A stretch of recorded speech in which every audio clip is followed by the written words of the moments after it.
Welcome into ATL Day Ones with Jarvis and Tenitra. Coming up on today's show, Calais Campbell signing with the Falcons is bigger than you think. And Jarvis they say, wait for it. Well, after 76 games, maybe the wait was over. And last but not least, and for the culture, the doors have opened for Agent Zero. Beware. It's ATL Day Ones. Let's go. This is ATL Day Ones, part of Locked On Sports Atlanta. And it starts now.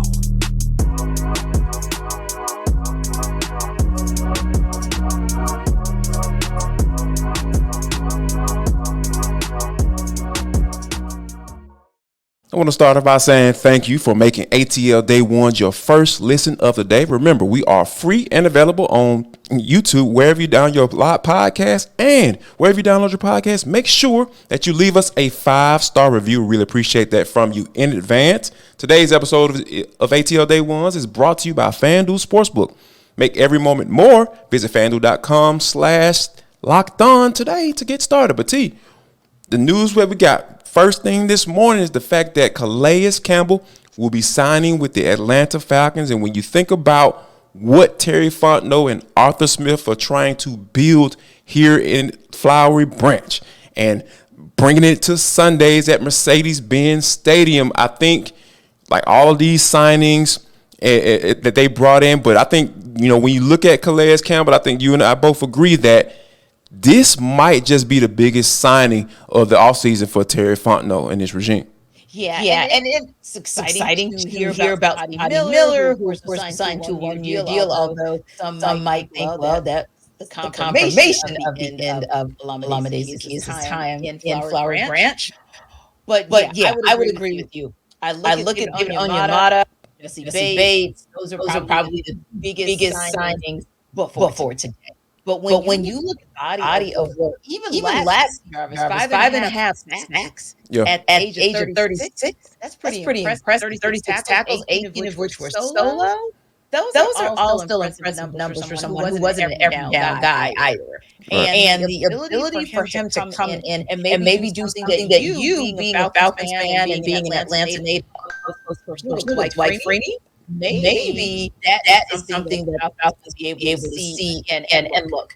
Our girl Tiffany Blackman, she had a conversation with Calais Campbell this morning, and he talked about the fact that he could have gone to the Jets among other teams. He chose to come here because he felt like he saw something for this team might be sneaky good. And you know what? To be honest with you, this is a trend, right? Because this is not the first time we've heard a guy talking about the feel and the vibe that they get from this team. Mac Hollins was the first. I even asked him about it, and just as far as like what drew him to this team. And when you think about culture, establishing culture, the Terry Fontenot and Arthur Smith have talked about that. And it's one thing to talk about it, but when players outside of the organization start to see it, because the guys, let's keep it funky. The guys that are within the organization have to get on board because, hey, if you want to keep your job, you're going to have to believe in establishing that culture and being a part of it. But when guys outside of the organization start to see it, that's when you start to say, okay, these guys might be on to something. And that's why I wholeheartedly believe that signing Calais Campbell, and I think you bring up a good point, he was a rotational guy. I know Calais Campbell, on the edge of being a Hall of Fame type guy, it's kind of hard to say, hey, this is a rotational guy and he's going to be able to bring something to the table. But to be frank, that's what it is, right? But when you bring that rotational, you bring the credentials to the table, and you bring the influence, and you bring that experience, and being in a young locker room. He even talked about his experiences with the Jacksonville Jaguars when they went to the AFC Championship with Blake Bortles at the quarterback, at the quarterback position. So all those things kind of come into play when he came down to making his final decision in his conversation with Arthur Blank as well. That was something that helped influence him. But just strictly from a football standpoint, like you said, that 5.5 sacks, I know he'll be 37. And I know the naysayers saying he'll be 37 when the season starts. Yeah, I understand that. But when you talk about being able to bring some production from a rotational standpoint and the added stuff when you bringing in what he can do for those young guys and being able to speak from a different perspective than Grady Jarrett may be. You know what I'm saying? Not to say that, to downplay what Grady Jarrett brings to the table, but Calais Campbell has been around the league. He understands what it is to be a productive guy and be a vet. He knows what defensive line. He knows how to get to the pass rusher. So I think that having a guy like that in that locker room reinforcing what the coaches are already preaching, I think it's going to benefit the Falcons greatly, and that's why I'm with you wholeheartedly that this is a move that Falcons fans need to pay attention to. They do. And this is one. Don't get me wrong. There's a man of the year. The fact that he likes community, and that's something that Carter Blank spoke about. It's great. Excited about that. Not. So here's the thing. I want a dog in. That's what is needed. Dog in the locker room, dog on the field. And you can still be a good guy. I don't miss any of that. Campbell's reputation for him as a man. But I'm looking for the top.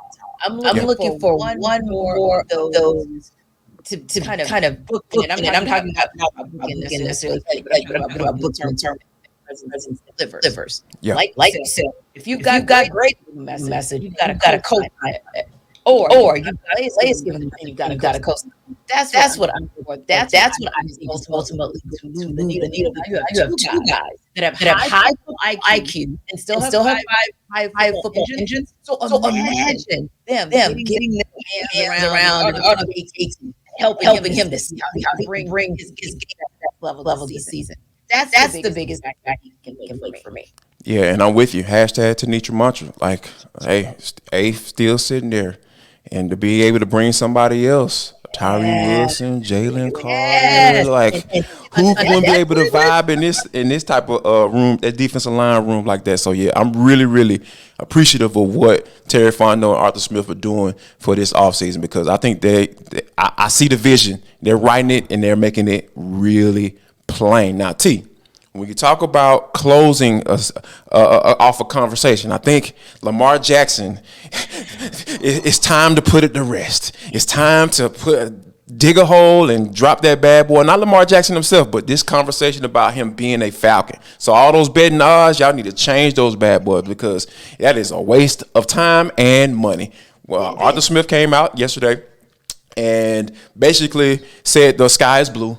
And Arthur Blank came out and said the sky is blue as well. And when I say the sky is blue is the fact that Desmond Ridder is the starting quarterback, and that's what they're going to roll with for now. That is the plan. And I think that when you hear those words come out of the owner of the organization's mouth and the head coach of this team, also the offense coordinator, the play caller as well, I think Falcons fans, I understand being enamored with Lamar Jackson and bringing him in and being a contender in the NFC South right away. But when you look at what they're trying to do from a culture standpoint, building out a roster and having several guys on the defensive line to be able to get home and potentially bring in another young cat to add to that pile of guys that are going to get multiple sacks for you, I think that you have to be on board with this. And let's put Lamar Jackson to bed. Yeah. You know what I'm saying? We can admire him from afar. He's not going to be in Mercedes-Benz Stadium. When he comes in, hey, they can kick his butt if he comes up in there, trying to get a dub. But, yeah, I think, T, we're in this space now, and I think it's okay to say Lamar Jackson might not be an Atlanta Falcon anymore.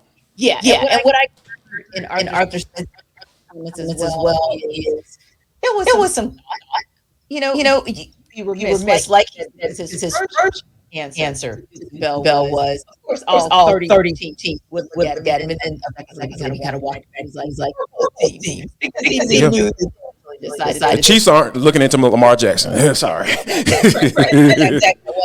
Okay, yeah, all 30 would look at him, but why wouldn't you? Former MVP. However, here's what the Falcons wanted. And in addition to that, one of the things you mentioned that is really key to our idea of better reporting than his person Terry Fontenot.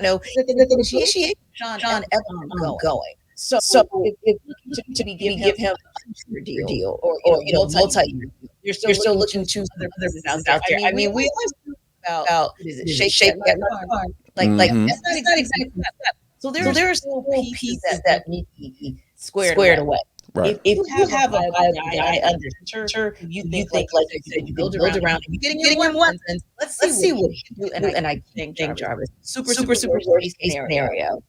There will be a veteran agent available this year. If it doesn't work out, it doesn't hurt. Because who in the heck thought Aaron Rodgers would be headed to this year? So that's part one. You never know what veteran agent they can share. And let's not get Caleb Williams, Drake May. They could get better. And if you need to go out to the draft, get somebody, they'll be there. Somebody will be there next year. Just don't think he will.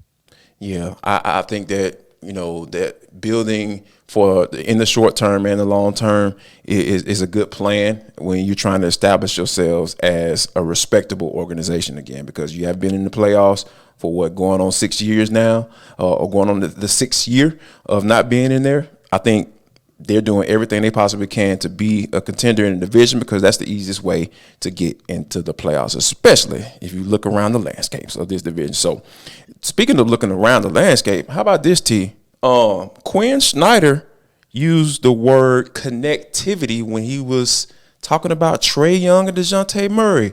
Was it a go DJ? That's my DJ type of moment last night? We'll talk about that next. But first, we got to talk about FanDuel.com/LockedOn. It is the #1 sports book in America. Where have you been all your life if you haven't jumped on that bandwagon? You guys have been rocking with us as the #1 podcast in America. So, yeah, get with the #1 sports book, because guess what? They have this for the new customers. They have the no sweat first bet up to $1,000. That's bonus bets back if your first bet doesn't win. All you got to do is just download the app, because it's safe, secure, and super easy to use. No flugaziness. You don't have to worry about that. That's that word that T always laughs at me about when I use. Hey, because it's not a real word. Hey, I'll use it. It don't matter to me. I'm cool. I'm confident in my vocabulary.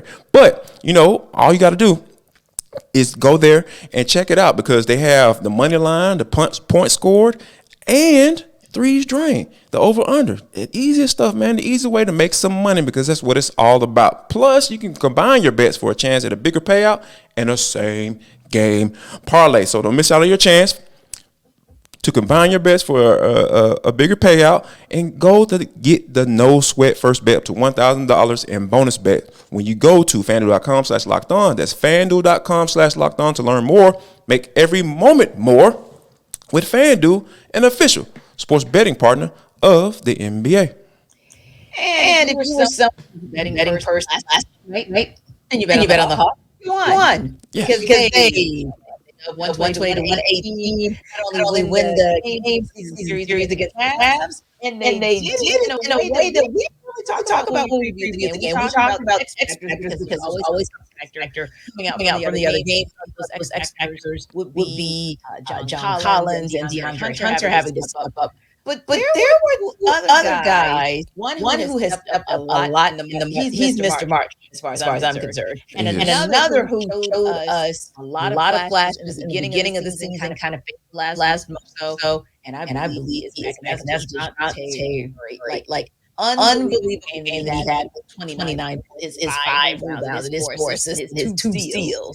Yeah. Just very efficient, and ultimately speaking, when the dagger needs to be put that stake to be in the ground, who'd you go to? Dejounte Murray. So Jarvis, when you look at that, but coupled with play of his complimentary play Young, according to Quin Snyder, you kind of see when Quin was talking about when he was happy he connected was finally there on court.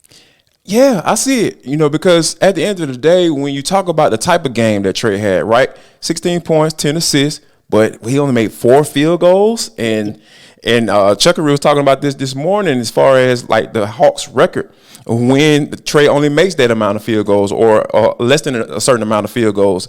And the record isn't good, obviously. Yeah. And to be honest with you, when you think about Dejounte's production in that moment, and like you talked about the shot that he made against Caris LeVert in the 4th quarter, like if Dejounte Murray isn't in that game or he's not on this roster, they don't win this game. That's the end of, and when you think about making that trade, this is why they made that trade, because Trae can have a guy when he's having an off night, because those off nights are going to happen. This is the NBA.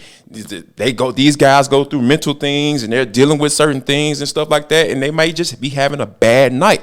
And when your star player is having a bad night, you got to have that Robin to step in, and that's exactly what Dejounte did. And I'm talking about embracing it here. And you know what I mean? Like 4-point plays, and getting down on defense late in the games, and even to the last play of the game when Donovan Mitchell and the defense that he played on that, just being in the way, like, because Donovan Mitchell, they were giving straight buckets, dropped 44 points, 71 points combined, and with Garland. So all of those things kind of come into play when you're saying, hey, I need a play. I'm struggling a little bit tonight as far as Trae Young goes, and for Dejounte to be able to step into that moment and say, you know what, I got you, player, because Trae Young was the first guy to go up and congratulate him right after he hit that shot, and that's the type of thing that I think that Quin Snyder was talking about those guys being connected, not only from a mental standpoint, but on the court when Dejounte realizes what's going on with Trae,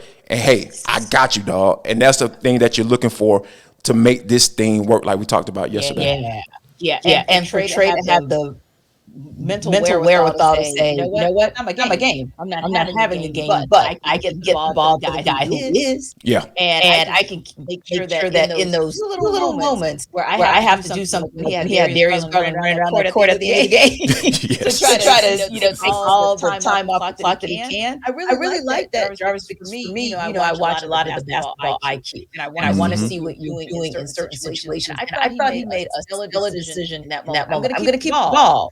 I'm going to dribble it. I'm going to drop all over the place. I'm going to chase me until he just has to foul me. And because the Cavs had a foul to give, I like the Hawks to wear that. Yes. Yeah. You got a foul to give. You have to foul me. You need to be to the free throw line. And in the meantime, I'm going to drive some points. Let's give him some time off my clock. I think decisions made in the end of that game. The guy who made decisions all game, my guy. Onyeka. So he I have Mr. March. He is just unbelievable. Everything has gone up. Average has gone up. Rebounds have gone up by almost 3. Blocks have doubled. Even a couple steals here and there. So when you look at his work, this is the guy who the offseason who working on things like his mid-range jumper and making sure he around the basket. That Snyder was able to win a challenge when they tried to give Okungwu a foul. Oh gosh, yeah. So that's a nice way of putting it. Right to be behind. Yes. He's playing a brand of basketball on the defense, and I think doing that on the defensive end, giving him confidence on the offense, and just missed a double. 9 rebounds. But the most telling number, Jarvis, one of the most telling numbers for both him and the bench mob overall. Plus 15 when he was on the floor. It's a big bang. Plus 3. Ogie Bogdanovich plus 10. Beat Trae plus 9. And that went with the 9 completion. So your bench mobbers, they were in the plus. Yeah. Your five starters, unfortunately, DJ, all in the minus. And the reason I say that is because we talked about it, and DJ was on the by the way, lowest one. I say that, Jarvis, you and I talked about the importance of this job stepping up and be the determining the X factor themselves in whatever around the Hawks are going to do compared to they only had it was just an 8-man Cavs, but I mean you scored 14 points. The end. Yeah. And when you think about being able to take advantage of that, right? Like that's the thing that we talk about, the bench mob being more involved and being from a team standpoint, because we know that was the weakness at the beginning of the year. The bench was just like, Justin Holiday coming off the bench. Nope, that didn't work out, you know what I'm saying? So all those things, you see this team kind of evolve during the season. Then you see Quin Snyder come in, tweaking the rotations. AJ Griffin didn't get any time last night, but that's an adjustment thing, right?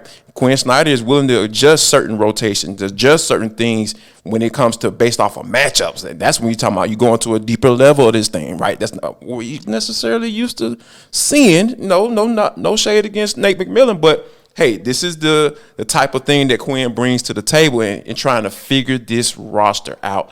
And I absolutely love it. I'm all on board for it. I'm not going to question it right now because, like, hey, he's still feeling his way through, even with 6 games to go before the playoffs get rolling. So I think that when you have that, your head coach tweaking things and it's starting to work out, you're starting to see it. You're starting to see the connectivity between the two guys that need to work it out and figure this bad boy out. Because if Darius Garland and Donovan Mitchell can figure it out, shoot, the Hawks should be able to figure it out as well. Now, I think that, going forward, this is something that we have to keep an eye on because the evolution, right? Because at the end of the day, if they make it into the real playoffs, you want a good showing. You want to say that, hey, you want to put people on those like, hey, we got something here. It just took us a while to get there. Yeah, and want to get a display of how appealing and attractive this process for any free agents out there. So you're absolutely right. You want to make a good showing down the stretch as well as in because you're going to need it as you're going up to Austin. Excuse me, going up to Click on Friday to take that Bulls on the road and you got on the road. So you've got to get it done. You of the 30 games down one up 500, 500. That's 500. So we shall see if they can get us these last 6 features, which is important because the Raptors Heat last night. So that win is that much more important for the Hawks to get over Cavs. And the Hawks just continue that as a wrap on their heels as well. Now that's a stressful situation. We know. And so you might want to do it because hey, let's go back. It feels sometimes I want to build for it. Our souls as well. And March Madness is wrapping up, but the Rack Challenge is here. So think about your favorite part, your favorite pod, and be sure to go marchmadness.com and go ahead and run the rack for your favorites. You know me. I tell you all the time, like this, that, go, Mark. So if you want your favorite part of when you'll go to that part, you support your team, your bar, your pub, whatever it is. Remember, when you vote, you'll be into a drawing. 50 of our lucky locked listeners will actually get a free box of gold.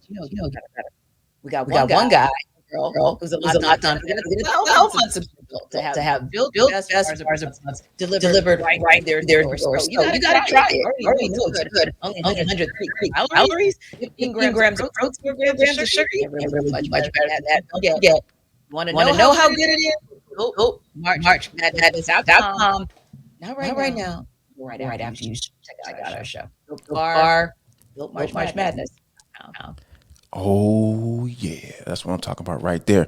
Locked On Sports Atlanta family, listen up. I got a request, and I'm going to be really quick. I need you to go to Locked On Sports Atlanta on YouTube. If you haven't hit that subscribe button, go ahead and do that. We're on our way to 6,000 subscribers. So we need your help. And also, if you're on the audio side, download this show like 12 times. Like, why not? Go ahead and get caught up with what we got going on, because if you miss a day, we're on 5 days a week. You need to get caught up. You don't want to be left out when we make jokes about stuff we talked about earlier. And you love sitting up here like, what in the world's going on?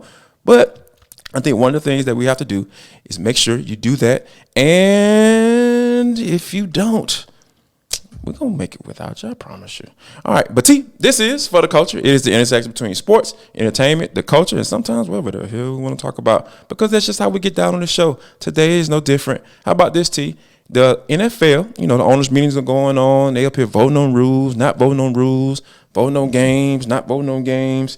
But they have decided to say that they approved, that players can now wear the number 0.